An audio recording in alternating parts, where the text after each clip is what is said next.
گفتگو کرنا چاہتا ہوں کہ ہم نے ماں کی اہمیت پر تو تقریریں سنی ہے، لیکن باپ کی اہمیت پر گفتگو کم ہو پاتی ہے۔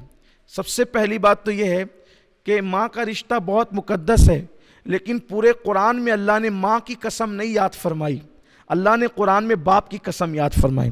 اللہ قرآن میں فرماتا ہے لا اقسم بہذا البلد، اے محبوب اس شہر پاک کی قسم، وانت حل بہذا البلد، اور جس شہر میں آپ چل پھر رہے ہیں، جس شہر پر آپ کے قدم لگے ہیں، اس شہر کی قسم، ووالد وما ولد، اور باپ کی قسم اور بیٹے کی قسم۔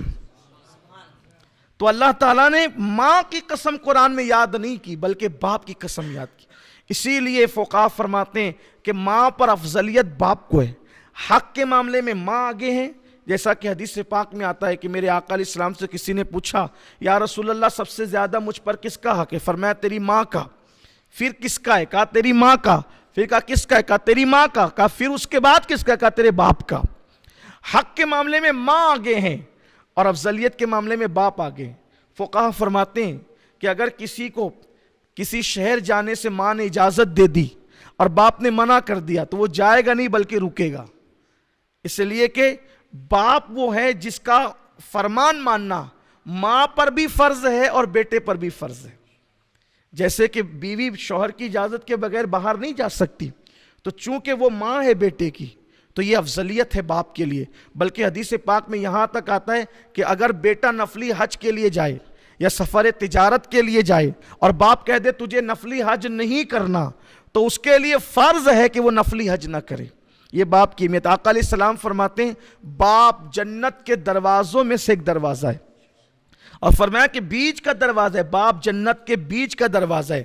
آپ مجھے بتائیں جب آقا علیہ السلام کی ہم یہ حدیث پڑھتے ہیں الجنت تحت اقدام امہاتکم، کہ جنت تمہاری ماؤں کے قدموں کے نیچے ہے۔ اب جنت تو مل گئی آپ کو، ماں کی خدمت کر کے جنت مل گئی، باپ کو ناراض کیا، دروازہ ہی بند ہے۔ مکان کے مالک تو ہو گئے لیکن دروازہ بند ہے، تو جنت میں جائیں گے کیسے؟ دیکھو میرے نبی کی حکمتوں پہ قربان، ماں کے ان قدموں کے نیچے جنت بتا دی، لیکن پورا کریڈٹ جو ہے پورا صحرا باپ کے سر باندھ دیا کہ ماں کی خدمت کرنے پر جنت ملنی ہے، لیکن اس وقت تک دروازہ کھلے گا نہیں جب تک کہ باپ راضی نہیں ہوگا۔ بلکہ حدیث پاک میں آیا ہے حضور علیہ السلام سے پوچھا گیا یا رسول اللہ صلی اللہ علیہ وآلہ وسلم یہ عراف کیا ہے؟ عراف کسے کہتے ہیں؟ تو آقا کریم صلی اللہ علیہ وسلم نے فرمایا عراف ایک مقام ہے جو جنت اور جہنم کے بیچ میں ایک میدان ہے۔ عراف جنت اور جہنم کے بیچ میں ایک میدان ہے۔ پوچھا یا رسول اللہ یہ میدان کیا ہے؟ تو فرمایا نہ وہاں جہنم کی طرح عذاب ہے نہ وہاں جنت کی طرح نعمتیں ہیں۔ اور پوچھا عراف میں کون لوگ ہوں گے؟ عراف میں کون لوگ ہوں گے؟ تو میرے آقا علیہ السلام نے فرمایا جن لوگوں نے باپ کے حکم کی نافرمانی کرتے ہوئے اللہ کی راہ میں جہاد کیا تھا۔ باپ نے منع کیا جہاد کے لیے مت جا، باپ نے منع کیا جہاد کے لیے مت جا، اور وہ جہاد کے لیے گیا اور پھر اللہ کی راہ میں شہید ہو گیا، اور اللہ کی راہ میں شہید ہوا تو قرآن نے اس کے بارے میں کیا کہا؟ وَمَا تَقُولُوا لِمَنْ يُقْتَلُ فِي سَبِيلِ اللَّهِ أَمْوَاتٌ بَلْ أَحْيَاءٌ وَلَكِنْ لَا تَشْعُرُونَ۔ جو اللہ کی راہ میں مارے جائیں انہیں مردہ مت کہو، وہ زندہ ہیں۔ یہ اس کو مرسم ملا، وہی مقام ملا، وہ شہید کہلایا۔ لیکن میرے آقا فرماتے ہیں چونکہ باپ کی نافرمانی کرتے ہوئے گیا تھا اس لیے شہید ہو کر بھی اس کو جنت نہیں ملے گی۔ وہ جنت اور جہنم کے درمیان ایک مقام ہے جس کو مقام عراف کہا جاتا ہے، وہاں رکھا جائے گا۔ اپنی گفتگو سمیٹتے ہوئے، چونکہ اعتراف خدمات کا بھی پروگرام ہے، گفتگو سمیٹتے ہوئے، اگر ایک گھر میں باپ بیٹے رہتے ہوں، ایک گھر میں باپ بیٹے، تو کم سے کم بیٹے پر اتنا ضروری ہے کہ صبح کی پہلی ملاقات میں باپ کے لیے اٹھ کر کے کھڑا ہو جائے، یعنی بیٹھے بیٹھے باپ سے نہیں مل سکتا۔ ماں یا باپ سے پہلی ملاقات میں ہر دن، اگر ایک گھر میں رہتے ہوں تو، اور اگر گھر الگ الگ ہوں تو جب ملے باپ کے استقبال کے لیے کھڑا ہو۔ یہ باپ کا احترام ہے۔ جب ملے، اگر کہیں اور دونوں کے مکانات جدا جدا ہوں، کیونکہ ایک گھر میں ہو تو بار بار سامنا ہوگا، تو اسلام اس کا مکلف نہیں کرتا، لا یکلف اللہ نفسا الا وسعہا، کہ اللہ کسی جان پر اتنا بوجھ نہیں ڈالتا کہ وہ اٹھا نہ سکے۔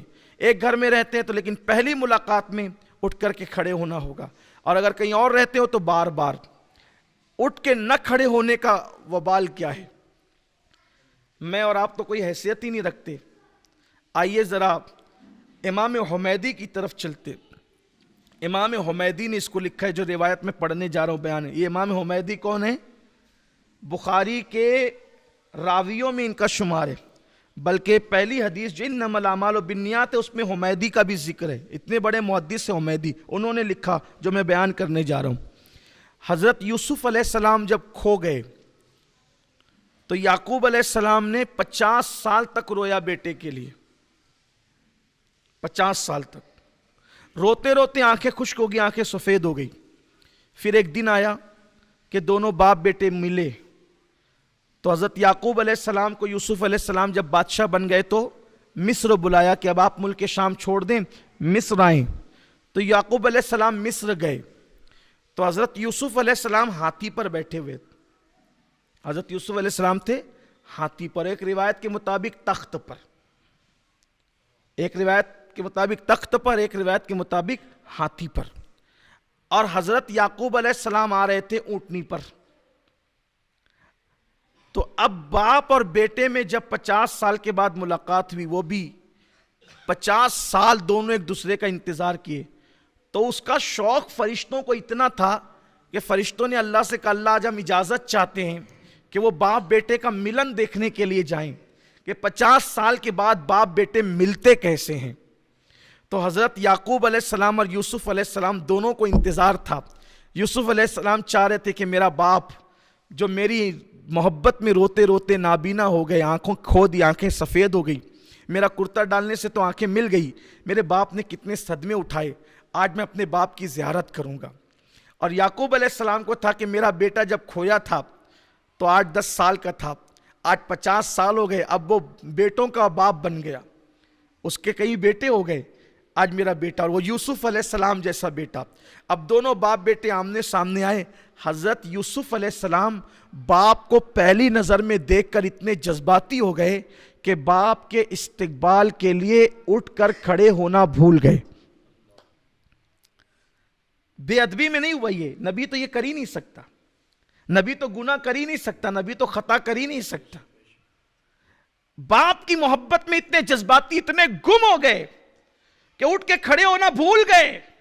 اللہ نے وہی فرمائی یوسف تو اپنے باپ کے لیے اٹھ کے استقبال کے لیے کھڑا نہ ہوا، اب اس کا صلہ آپ کو یہ ملے گا، بدلہ یہ ملے گا. آج کے بعد آپ کی نسل میں اب میں کوئی نبی پیدا نہیں کروں گا. آپ اپنے باپ کے لیے اٹھ کے کھڑے نہیں ہوئے، اب آپ کی نسل میں کوئی نبی پیدا نہیں ہوگا. حضرت یوسف علیہ السلام کو اللہ نے فرمایا. اور پھر اس کے بعد اس بات کو یوں نبھایا گیا کہ اس کے بعد حضرت یوسف علیہ السلام کے گھر پھر کوئی بیٹا ہی پیدا نہیں ہوا. جتنے بیٹے پہلے پیدا ہوئے تھے وہ سب نبی ہوئے، اور اس کے بعد اللہ تعالیٰ نے ان کے گھر کوئی بیٹا ہی پیدا نہیں فرمایا. آپ غور کریں، یوسف جیسا نبی اگر جذباتی ہو کر باپ کے لیے اٹھ کر کے کھڑے ہونا بھول جائے تو اللہ کہتا ہے کہ تیرے گھر اب کوئی نبی پیدا نہیں ہوگا. آج اگر بیٹے باپ کو آنکھیں دکھائیں، باپ پر ہاتھ اٹھائیں، باپ کو گھور کے دیکھیں، باپ کو گھر سے نکالیں، باپ کو مار پیٹ کریں، اندازہ کریں. یہ مالیگاؤں شہر آج بھی ایسا ہے. بے شمار باپ ایسے ہیں جو خون کے آنسو رو رہے ہیں، اور وہ چاہتے یہ ہیں کہ ان کو کوئی پناہ ملے. کوئی مسجد کے پاس پڑا ہے، کوئی بس اسٹینڈ کے پاس پڑا ہے، کوئی برج کے نیچے پڑا ہوا ہے، کوئی کسی کا پرسان حال نہیں. لوگ پہلے کہتے تھے، کیا کہتے تھے لوگ؟ یار جیتے جی کچھ کر لو اپنے لیے، مرنے کے بعد پتہ نہیں اولاد فاتحہ کرے گی کہ نہیں کرے گی. میں کہتا ہوں اب تو جیتے جی کے لیے بھی کچھ انتظام کر کے رکھو، جیتے جی بھی اولاد کام نہیں آئے گی. لیکن ایک بات یاد رکھنا، اور ہمیشہ یاد رکھنا، یہ بات بالکل سچی ہے، اگر ہم نے اپنے ماں باپ کے ساتھ اچھا سلوک کیا ہے اس سے بہتر سلوک ہماری اولاد ہمارے ساتھ کرے گی، اور اگر ہم نے اپنے ماں باپ کے ساتھ اچھا سلوک نہیں کیا ہے تو بدترین سلوک کرے گی. ایک روایت پڑھ کے بات مکمل کرتا ہوں، ایک حدیث پاک. آج کل مالیگاؤں کا ماحول یہ ہو گیا ہے کہ بچے کما کر کے لاتے ہیں، خاص طور پہ، اور جب جوائنٹ فیملی ہوتی ہے 1000-1500 روپیہ ماں باپ کے ہاتھ میں رکھ دیتے ہیں، تم خرچہ چلاؤ، گھر چلاؤ، اور یہ سب دوستوں پہ اڑاتے رہتے ہیں، موبائل پہ اڑائیں گے، پکچر میں اڑائیں گے، آوارگی میں اڑائیں گے. نہیں دیتے ماں باپ، تم چلاؤ، سب ذمہ داری تم نبھاؤ. ایسے دکھ دینے والی اولاد کبھی سکھ نہیں پا سکتی، کبھی نہیں۔ ایک بوڑھا اللہ کے رسول علیہ السلام کے پاس لکڑی ٹھیکتے ہوئے آیا اور عرض کی یا رسول اللہ میرا بیٹا جوان ہے اور پہلے میں جوان تھا، کماتا تھا تو دل کھول کے اس پہ خرچہ کرتا تھا، اور میں کہتا ہوں کہ یہ بالکل خاص چیز ہے کہ ہمارے ماں باپ ہم پر دل کھول کے خرچہ کرتے، بیمار پڑ جائیں تو علاج دل کھول کے کریں، ضرورت پڑے تو خرچہ دل کھول کے کریں، لیکن جب اولاد جوان ہو جاتی ہے، یعنی یوں سمجھ لیں کہ ماں باپ جوان ہوتے ہیں تو اولاد کے لیے اچھی چیزیں چھپا کے رکھتے ہیں کہ میرا بیٹا آئے گا تو میں دوں گا یا دوں گی، اور جب اولاد جوان ہو جاتی ہے تو اولاد چھپا کر کے لاتی ہے کہ میرے ماں باپ کی اس پہ نظر نہ پڑے۔ یہ بہت بھیانک صورتحال ہے۔ یاد رکھنا، آپ ولی بن جائیں، کتب بن جائیں، ابدال بن جائیں، اگر آپ کے ماں باپ آپ سے راضی نہیں ہیں تو آپ کی ولایت قائم نہیں رہ سکتی، چھن جائے گی۔ وہ ماں باپ کو ناراض کر کے کوئی جنت میں جا ہی نہیں سکتا۔ میرے آقا نے فرمایا باپ کی خوشی میں اللہ کی خوشی ہے اور باپ کی ناراضگی میں اللہ کی ناراضگی ہے، اور ایک دعا ایسی ہے جو نبی کی دعا کی برابر کا مقام رکھتی ہے۔ حضور علیہ السلام، اور صرف وہ نبی صرف نہیں، سید الانبیاء کی دعا کی طرح ہے۔ فرمایا دعا والدہ لولدہ کدعائی لکم، کہ تمہارے باپ کی دعا تمہارے حق میں ایسی ہے جیسے مجھ محمد کی دعا امتی کے حق میں۔ امت کے حق میں حضور دعا کرے تو رد نہیں ہوتی، اور بیٹے کے حق میں باپ دعا کرے تو رد نہیں ہوتی۔ آج ہم پیروں سے، فقیروں سے، مزاروں سے سب سے دعا لینے چلے۔ میں کہتا ہوں سب سے بڑا پیر تو تیرے گھر میں بیٹھا ہوا ہے، سب سے بڑا پیر تیرے گھر میں بیٹھا ہوا ہے، اپنے باپ کو چھوڑ کر جاتا کہاں ہے؟ بڑی عجیب سی بات ہے۔ میں کہتا ہوں کہ جس کے لیے قرآن اور احادیث میں سندیں موجود ہے کہ جہاں دعا رد نہیں ہوتی، ہم جا رہے ہیں سید صاحب آپ دعا کر دو، پیر صاحب آپ دعا کر دو، مولانا صاحب آپ دعا کر دو، یہ دعا کر دو، وہ دعا کر دو۔ ارے خدمت کر، باپ کی دعا لے، ماں کی دعا لے، وہ دعا کی برکت ہے، تقدیر بدلتی۔ میں کہتا ہوں ولی کی دعا ولی کا درجہ رکھتی ہے، نبی کا درجہ نہیں رکھتی، لیکن باپ کی دعا تو سید الانبیاء کی دعا کا درجہ رکھتی۔ کیا فرمایا؟ یہ نہیں کہا کہ باپ کی دعا نبی کی دعا کی طرح، نہیں، یہ فرمایا، آقا فرماتے ہیں دعا والدہ لولدہ کا دعائی لکم، جیسے حضور نے کہا جیسے میری دعا تمہارے لیے، حضور نے کہا میری دعا تمہارے لیے جو درجہ رکھتی ہے وہی دعا باپ کی دعا بیٹے کے حق میں درجہ رکھتی ہے۔ اس دعا کی اہمیت کون جانتا ہے؟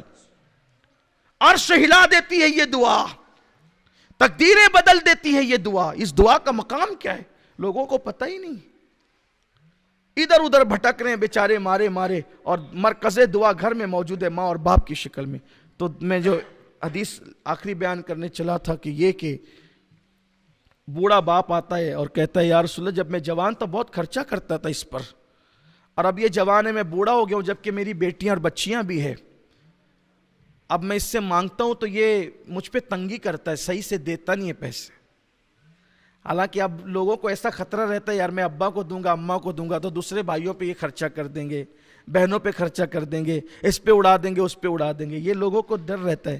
میں کہتا ہوں اگر جان لٹا کر بھی باپ راضی ہو جاتا ہے تو سودا سستا ہے، اگر جان دے کر بھی باپ راضی ہوتا ہے، کیونکہ جس کی رضا میں خدا کی رضا ہے تو اس سے سستا سودا اور کیا ہے، لیکن لوگ وہ کرتے ہیں۔ اور یہ بھی آپ سے کہتا ہوں باپ نے جان لٹانا ہے لٹا دے،